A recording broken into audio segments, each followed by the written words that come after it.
In an odd but chilling new case out of Iowa, Todd Mullis is accused of murdering his wife Amy with a corn. She fell on a fork. I had to put a fork on her. It was very difficult to buy that story. Amy was quite unhappy and was actually thinking about leaving Todd. There were aspects of an affair. You believe the last time you saw her that you did have some type of relation. I started watching the first day and I was hooked. Todd Mullis looking at a big penalty if he's convicted. You know, the case kind of took off. It was compelling. He killed Amy. He killed Amy. Now I can understand why. And could not believe that this man was being tried for this. He couldn't have killed her. There's a search for what did ancient cultures do to infidelity? Did you do that search? No.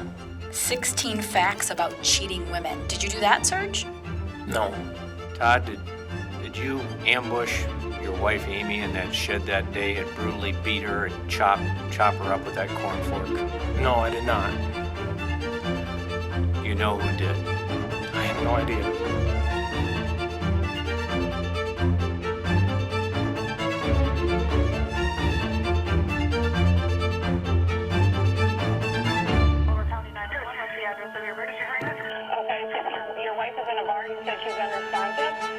This is what he's going to tell you. How to get out of that situation. And I grabbed the gun. Trying to find the first place to put a body. No, sir. The only thing they could do was kill him. You want to say anything? We, the jury, and to find the defendant.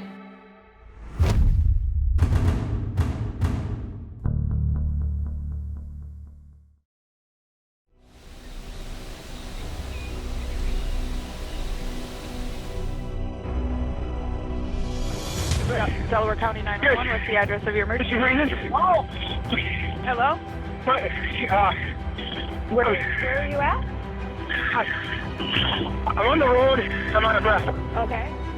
A farmer in Iowa racing to the hospital with his injured wife Amy in the back of his pickup truck. Okay. She's not responsive. I'm just me and my son bring it. Bleeding heavily as she lay in the lap of their teenage son, Tristan. Amy. Amy.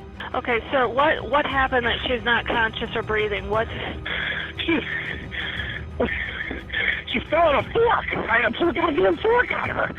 It was an old fork sitting in somewhere, and then she was halfway out of the barn. Who pulled the pitchfork out of her? What is your name, sir? Todd Mullis. Todd Mullis and his wife Amy and their 3 children lived and worked on this farm in Delaware County, Iowa. It was their life.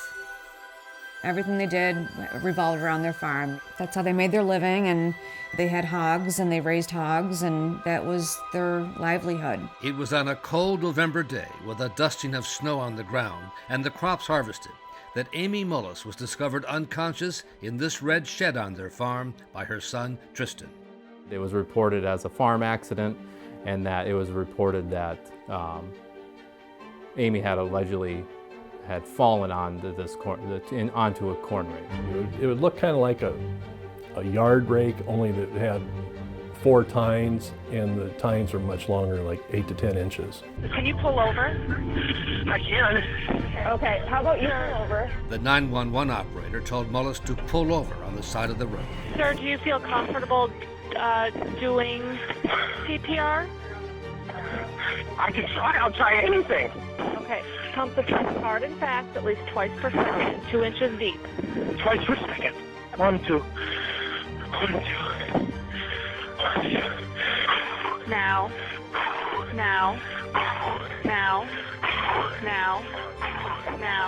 It did not work. 38-year-old Amy Mullis was pronounced dead at the hospital in nearby Manchester, Iowa, in the same emergency room where she had once worked as a nurse. Her son Tristan, distraught. Child was covered in blood. I think obviously traumatized from what he had come upon, and the fact that his mother was now placed on his lap, bleeding to death. She's laying on my son's lap. Is she flat? The whole trauma of just trying to hold her, comfort her, while they raced toward the hospital and any help they could get. Farmers are constantly reminded of the potential for accidents on the farm. The very nature of the work presents potential safety hazards, accidents involving tractors, and these can overturn, falling into grain bins, getting suffocated. In this area, they're very common. But almost immediately, doctors at the hospital where Amy Mullis died began to raise questions that her injuries from a corn rake did not seem consistent with an accident. We were going, this could be an accident, but this could be a homicide. We knew it was something unusual, and we needed to find out as much information as we could as soon as possible. The definitive word came from the grisly photos of Amy's back taken at the medical examiner's autopsy, attended by lead investigator Deputy Travis Hemiseth. Well, there was actually 6 puncture wounds in Amy's back, and it was reported that she had fallen onto a corn rake, which is a 4-tine rake. The likelihood of this person falling on a fork and falling on it twice with sufficient force to puncture their body would be totally unlikely. Now, it was a homicide investigation. The corn rake made it almost a quintessential rural Iowa murder. And of course, in such cases, the husband is always the first to be questioned. So at that point, the investigation primarily was looking at Todd as more of a person of interest than an actual suspect. But Todd Mullis and his son both said they were in this barn, about 100 yards away from the red shed, before Amy's body was discovered. The son said that Dad was always within his eyesight, he never lost sight of him. So, had someone sneaked onto the farm and killed Amy? Unfortunately, there were some indiscretions by Amy that would lead investigators to at least think about some other individuals. Indiscretions, it would later emerge, involving at least 2 extramarital affairs. Amy had had an affair about 5 years previously. That had broken off. But in 2018, she had begun another affair with a fellow who was a farm manager. Her phone revealed text messages from the farm manager named Jerry. Could Jerry or another of Amy's lovers have been the killer? Potentially, yes. Amy's personal life and all her indiscretions, her affairs and her lovers would soon become the focus of a case that would make headlines around the world.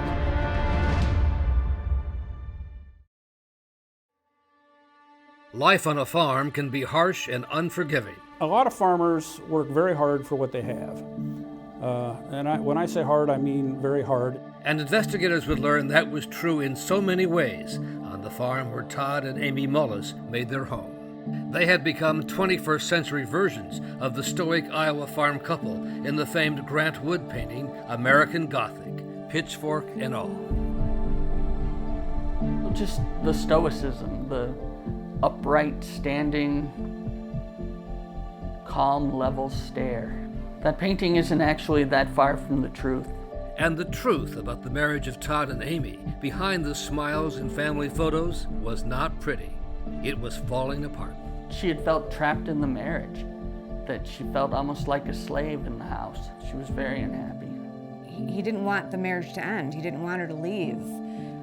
He was, begging her to stay and go to therapy and get, help for their marriage. There was evidence that he was constantly trying to keep tabs on her, borderline stalking type behavior, and maybe not even borderline. He was keeping very close tabs on her. What we needed to do, obviously, was talk to Todd, find out what his story was, what had happened that day, see what he could tell us, what details he could provide as to what happened to Amy and why.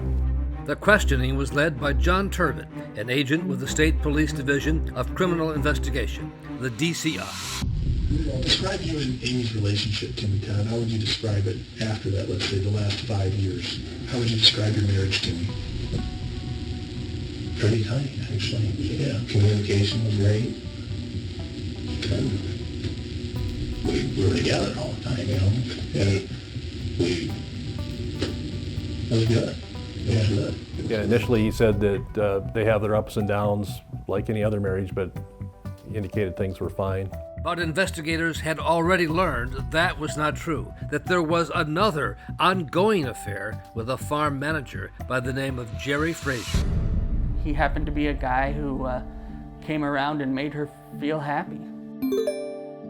Amy's phone revealed troubling texts to a friend as Todd became suspicious of Jerry Frazier. Amy was quite unhappy and was actually thinking about leaving Todd.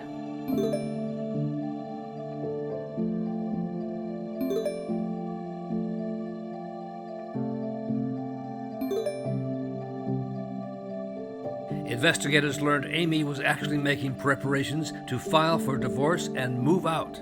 She would have been entitled to a very substantial amount of money had she left him and divorced him. For County Attorney John Bernard, it became the theory of the case, a motive of jealousy and greed. Him having, we believe, learned that she was putting some furniture away, probably thought, this is it. If I don't do something, I'm going to lose half the farm, half of what I've worked so hard for. So the jealousy and the greed just kind of combined. But first, investigators had to rule out the possibility that Amy's lover, Jerry Frazier, had not sneaked onto the farm and killed her in his own fit of jealousy and rage. The light dusting of snow on the ground that morning helped. I made note to actually walk around the building to look for any other foot tracks or anything else indicating of anybody else that would have came around the building or into the building.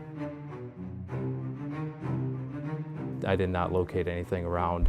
And then investigators pulled the cell phone tower records for Jerry Frazier. And he actually had an alibi. He was out of town that day, actually far from town. So now it was up to DCI agent Turbot to see if he could get Todd Mullis to confess. Well, Todd, we've completed our investigation at this point, and the case facts clearly show us that you're responsible for Amy's death at this point. I'm responsible. How? He was pretty much sticking to his original story that she must have fallen on a rake. So Turbot began by working on Todd's emotions, his pride. And you have his farm, and I know that all that's there, and you're trying to be a good dad in the midst of Amy not really pulling weight in some ways, right? Investigators knew that was true from Todd's own cell phone text to a friend. But then to have this again in 2018, you say, oh man, not again, not again. Jerry, again. And you had suspicions, and you were right to have suspicions. But Mullis claimed he was unaware of anything going on with his wife since the first affair 5 years earlier. I didn't hear another cheating and with another man in 2008. I didn't know what I had. Todd, you were so mad about that, and you felt betrayed again. And you saw there's no facts in front of you. Todd, and you knew what was happening. And there was no way I thought that you were going to let things go down this way. She was not going to take all that from you. Not cheating on you twice, and then trying to take your kids, and then trying to take the farm. That wasn't happening. And you weren't going to let that happen. And I understand that. But even after 2 hours of direct accusations, Todd Mullis stuck with his version that he was not in that red shed, did not stab his wife with a corn rake. You want to get me to confess to something, didn't you? Yeah, that's all that I'm up to. I'm not. Todd, we both know what happened that day. What do you think happened? I mean, I'm just. Todd, you killed Amy. You killed Amy. You killed Amy. And I can understand why. I think all along we had a pretty good feeling it was this guy. But to the dismay of investigators, the day ended with Todd Mullis a free man, back on his farm. Like the farmer in American Gothic, Todd Mullis gave nothing away.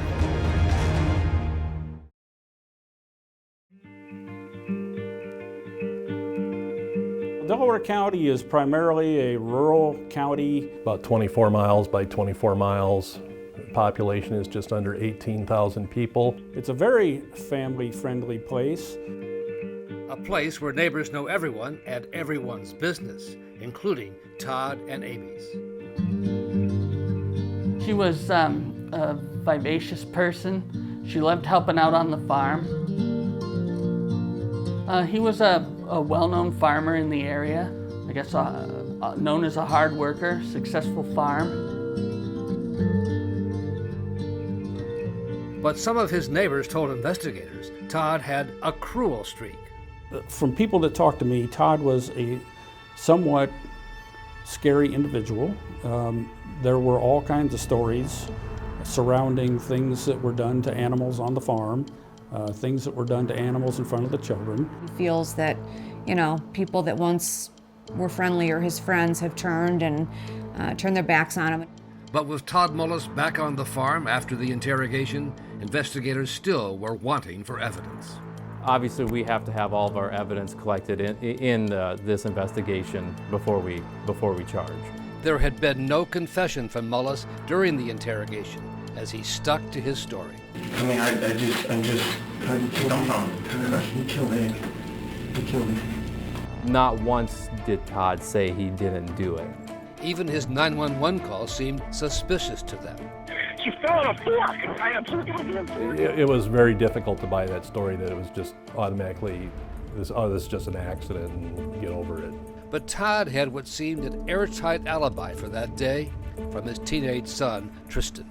The biggest obstacle or weakest point we felt was the child. His son told deputies that his father was in this barn, never out of his sight, before his mother was found in the red shed 100 yards away with the corn rake in her back. The child was always considered sort of a dad's boy and really had a strong bond with his father. And while this whole investigation went on, the children were with Dad, and our concern was that Dad would essentially coach the child in a way that would help him. Boy, can you believe Mom fell on that rake?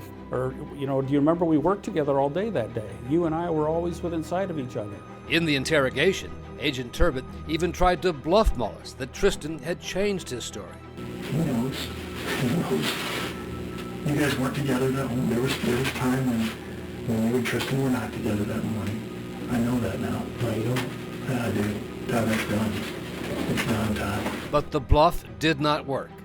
And the farm surveillance cameras, which might have shown Todd's movement in the farmyard, were, strangely, shut down during the pivotal time frame. There was a specific time frame that actually both cameras, they weren't recording, then they picked up after the incident. And Todd and his supporters continued to insist it had been an accident, citing Amy's medical condition. She had surgery a few days prior. So she wasn't steady on her feet to begin with. And she could have, you know, tripped or gotten dizzy. It could have fallen into her if she would have, you know, been caught off guard or by surprise. It could have been a freak farm accident. It happens. But then a tipping point in the case, as investigators carried out a series of search warrants on the Mullis farm. Well, all the electronic devices from the residence were seized, computers, laptops, iPads, phones. And we ended up getting Google searches back from Todd's iPad.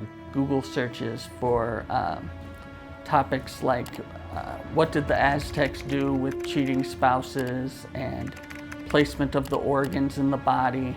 It was a prosecutor's dream. 16 facts about cheating women. Once a cheater, always a cheater. Did ancient cultures kill adulterers?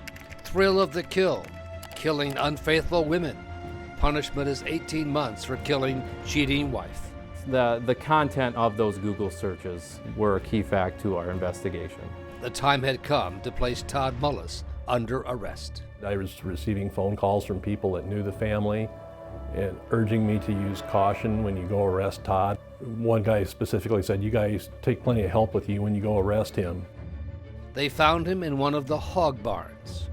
I'd asked him to step outside to speak with me, and when he had, I had told him I had an arrest warrant for his arrest, and when I was placing him under arrest for murder in the first degree. Todd Mullis would be held behind bars for almost 7 months before his trial began, and he would continue to insist on his innocence and gain a legion of supporters from far beyond Iowa. I thought, well, I'll start a Facebook group, and we're up to over 300 now, and he couldn't have killed her. He's not that type of person. He's an honest, hardworking farmer who wanted his family to stay together. I don't believe he did this.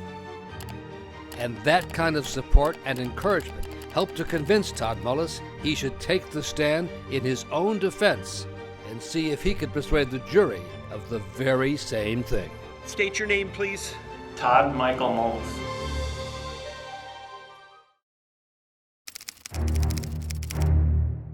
By the authority of the state of Iowa, accuse Todd Mullis of murder first degree. Opening statements have begun. In an odd but chilling new case out of Iowa, Todd Mullis is accused of murdering his wife Amy with a corn rake. For sure this is murder. They conceded the fact that this was a murder. I disagree. This is not an accident. A huge national television audience was watching as a family tragedy played out in court. This is a case that had torn two large families, into opposing sides.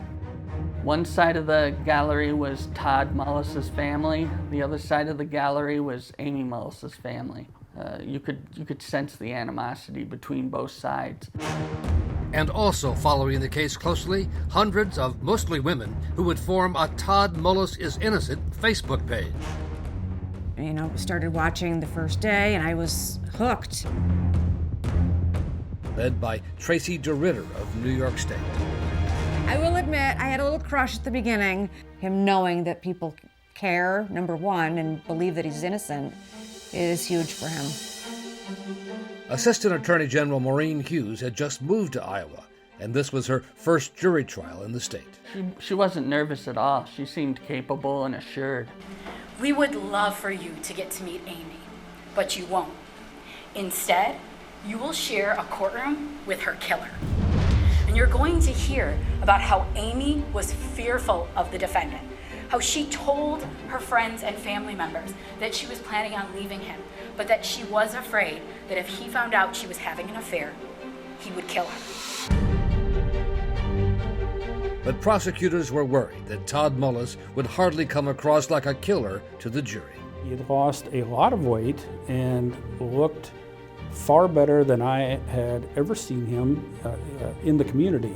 So I did have concerns about what the jury might think of him as he sat there at counsel table during the trial. Good morning, folks. And in his opening statement, Mullis's lawyer, Gerald Firehelm, was ready to play the sympathy card, portraying Mullis as a dedicated father and husband. But behind his back, Amy was having a significant affair. And the defense lawyer had also come prepared with a surprise, completely abandoning the contention that Amy's death was due to an accident with a corn rake. Amy Mullis was viciously and deliberately murdered. The issue that you will have to decide in this case is really not who did it, but whether Mr. Mullis did. And with that, Mullis's claims that his wife accidentally fell on the corn rake were out the window. She fell on a fork, and I pulled the damn fork out of her. The 6 holes in her body from a 4-tined fork apparently made the death by accident defense a non-starter. Folks, Todd Mullis' statements about Amy falling on a fork and dying accidentally was an honest, legitimate, on-the-spot explanation or an attempt to explain what happened to her. It was wrong. She was murdered. Horribly. Among the first day's witnesses, the sheriff's deputy, who retrieved the corn rake from the Mullis shed, dramatically removing it from an evidence bag, its wooden handle broken. Now, Deputy, based on your experience and years in law enforcement, would a person be able to inflict death or serious injury on another person with that corn rake if they chose to do so? Yes, they would. The prosecution's case required them to prove Amy was having an affair, preparing to leave Todd and take the children and half of the farm. It's not like losing a business. It's losing your livelihood. It's losing your your family's place in the world. Witnesses described a real-life soap opera. Amy was all upset, and she was crying that if her husband Todd would find out, that he would kill her. He said, "I have worked for this farm since I was 11, and I will not give it up." And I said at that time, "He is going to kill you." And why did you say that? Because Todd is just the person you don't mess with. State your name and spell it for the record, please. Leading to the man who was Amy's lover.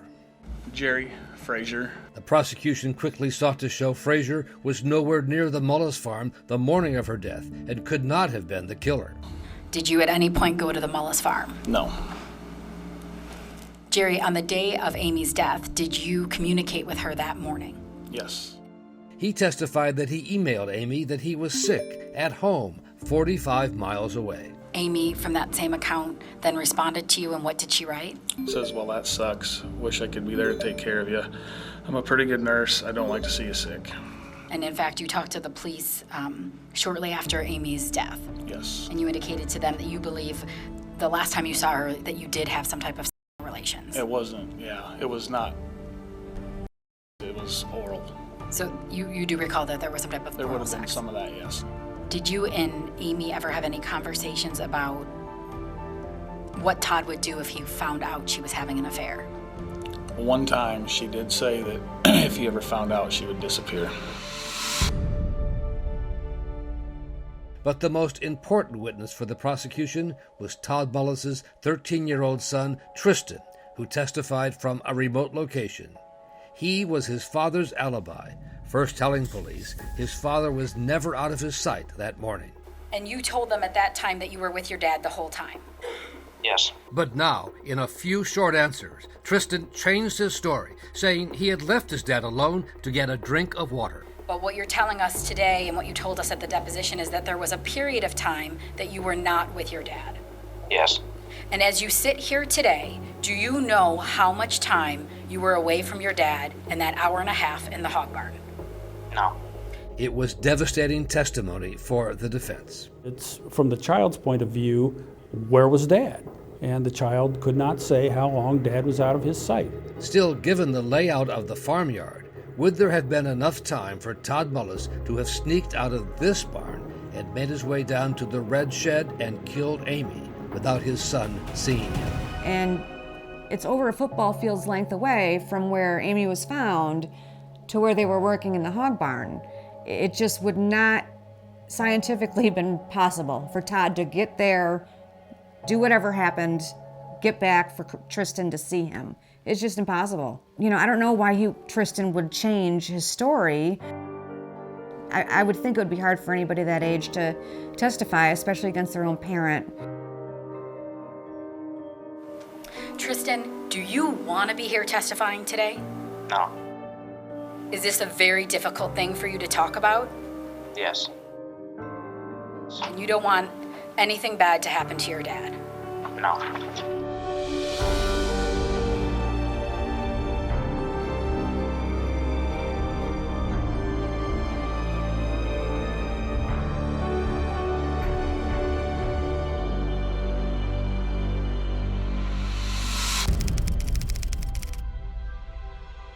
Call Todd Mullis. And it all came down to this. Todd Mullis on the stand in his own defense. He was eager to tell his story, beginning with an effort to undercut the impact of his son's testimony. Do you have an estimate of how many minutes or seconds he would have been out of the main part of the barn getting the drink before he returned? It's a matter of seconds. While he was doing that, did you ever leave the barn? No, I did not. Earlier, the jury saw the interrogation of Mullis, with the agent testifying that he never denied killing Amy. And the case face clearly shows that you're responsible for Amy's death at this point. I'm responsible. How? This DCI agent this morning said that, in his opinion, you never denied killing Amy. Do you think you did? Yes, I did. And you did so how? I stated that You want me to confess to something I did not do? God, you want to get me to confess to somebody to do. That's all that amounts to. In my mind, that's saying I did not do that. Was he giving you much of a chance to explain things? Not at all. I tried several times and he wouldn't give me a chance to say 2 words. What do you think happened? I mean, I don't know. He killed Amy. He killed Amy. And I can understand why. Todd, did you ambush your wife Amy in that shed that day and brutally beat her and chop her up with that corn fork? No, I did not. Do you know who did? I have no idea. No other questions? But there would be plenty of questions for Todd Mullis in the cross-examination the next morning, including a surprise development overnight about what was on that 911 call.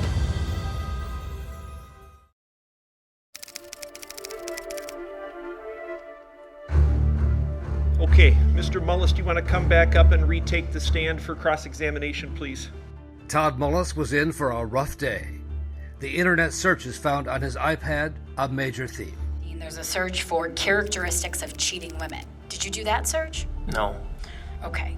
Do you know who did that search? No. You have no idea? No.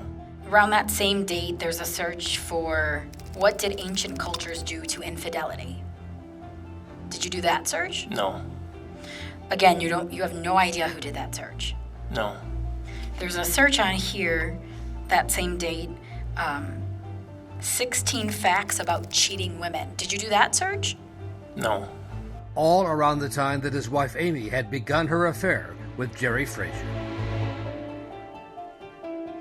And right after that, killing unfaithful women. Did you do that search? No.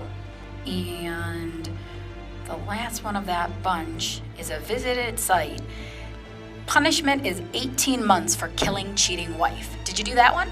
No. Do you know who did it? No. Worse was about to come from an unlikely source, someone watching the trial live on television. Because this was broadcast around the country, we were getting emails and phone calls from attorneys and citizens and, essentially people who are trying to play private eye or investigator, calling and saying, did you see this? Did you see that? Someone had taken the time to analyze Todd Mullis's 911 call. Delaware County 911, what's the address of your emergency? Hello? This is Todd. Hello?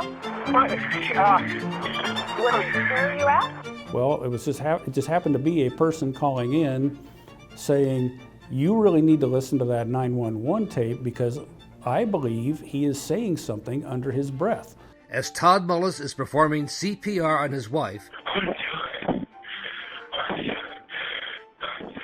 the tipster said he could hear him saying, cheating.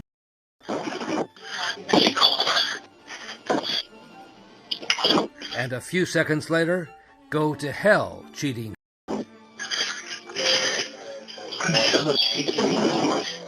Investigators had never heard that until they got the tip from a viewer the night before the last day of the trial. And depending on the device you were listening on, you could hear it very clearly, we thought.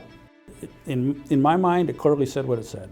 The prosecutor walked Mullis into her trap.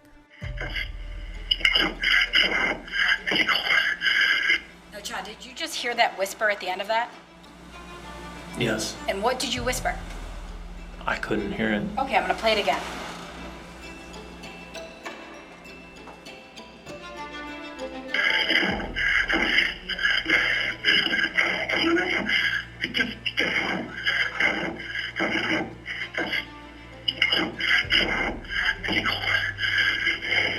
Todd, do you whisper cheating right there? No. So you don't remember what you whispered?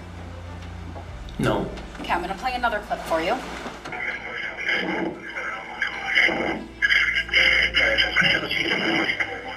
Just try to listen really closely. I just want to know if you remember what you said.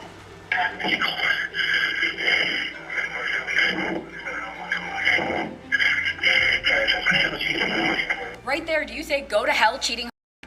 No. So you don't hear that? No. You didn't hear at 6:53 cheating? You didn't hear that? I didn't hear that word. And it's right at that, after you hear a ping, you don't hear go to hell cheating. No.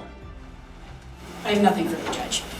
Mullis's Facebook supporters were outraged. I think it was a cheap shot by the prosecutor, but I don't believe, I heard cheating. I just didn't hear that.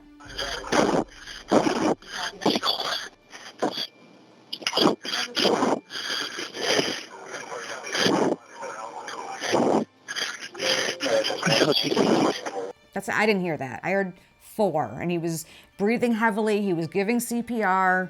I didn't hear what the prosecution claims. The defense countered that Todd was actually under his breath mumbling, "So cold, she's so cold."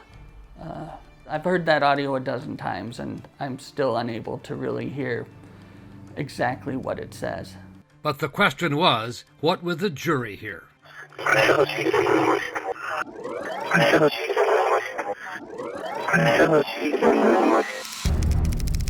Okay, whenever the state is ready for closing argument, Ms. Hughes, you can go ahead.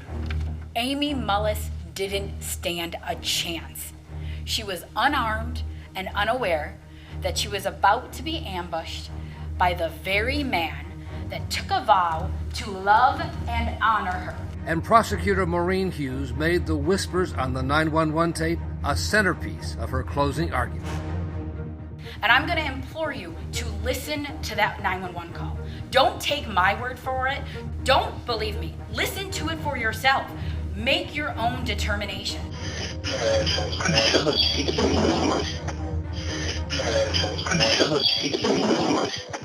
Why did he kill Amy?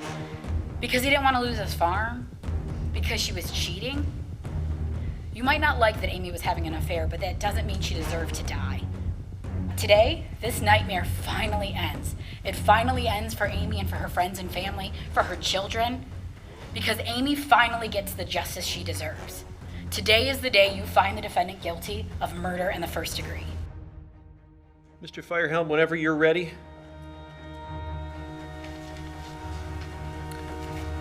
Please, court. Counsel, is it possible that somebody could have went in that shed and been in there and Amy surprised him? I know that sounds like a murder mystery, but could it? Whatever happened in there was sudden and violent. Mullis's lawyers scoffed at the prosecution's interpretation of the 911 tape. If you listen carefully, he's out of breath. He's doing compressions. He says, "She's cold, she's cold."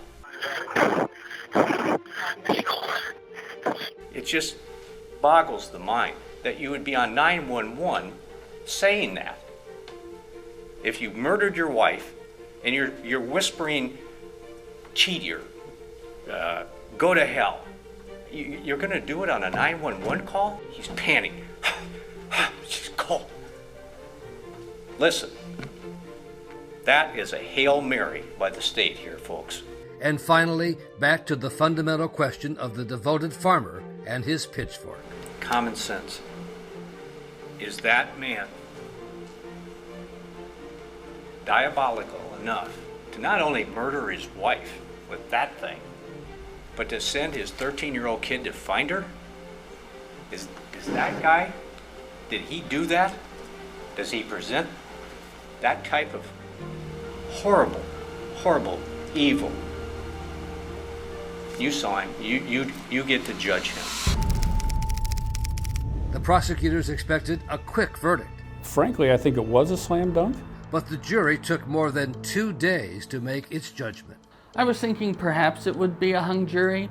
Then we got the word to return to the courthouse, and the place filled up again. An even bigger audience watched the live broadcast as the verdict was announced. Todd Mullis looking at a big penalty if he's convicted. I thought there's no way that they can find him guilty. I mean, he did great on the stand, but I was concerned about that 911 call. This is unquestionably an emotional case for both parties. When the verdict is read, I expect there to be no outbursts, No disruptions of court of any kind. Would the foreperson please hand the verdict to the court attendant? We, the jury, find the defendant, Todd Michael Mullis, guilty of the crime of murder in the first degree, signed by the jury foreperson. The look on his face broke my heart. He was crushed. It's such an injustice. There were a lot of tears on the side of the courtroom that had Amy Mullis's family. Hugs and tears, and a lot of emotion was shown. Todd Mullis' sentencing was delayed because of the COVID-19 pandemic, and he used that time to hire a new lawyer who said Mullis should get a new trial because of what he claimed was misconduct on the part of prosecutors for raising the supposed hidden whispers on the 911 tape. And the fact of the matter is that none of those statements were contained on that tape. So in looking at this, Your Honor, the question is, did Ms. Hughes intentionally, recklessly, and repeatedly use prejudicial terminology while she knew or reasonably should have known this phrase was not in the recording that was played? But the judge refused to throw out the guilty verdict and gave Mullis one last chance to speak. This is the only chance you'll get to speak today before I pronounce judgment. Is there anything you would like to say today? I did not do this. This is supposed to be America where you have a fair chance of proving your innocence. But you shouldn't have to prove your innocence. Innocent until proven guilty. I feel this is the other way around. And I was a faithful and loving husband, and I never did this. And the sentence, mandatory in a case of first-degree murder. For the charge of murder in the first degree, you are sentenced to life in prison with no opportunity for parole. Yeah, there's nothing good that came out of this. I mean, it's a tragedy. The children losing essentially both parents, with one dead and the other going to prison. Oh, it's very sad. It's a very, very sad case. I would be fine if we don't have any more homicides, but it's a strange world out there. Anything can happen.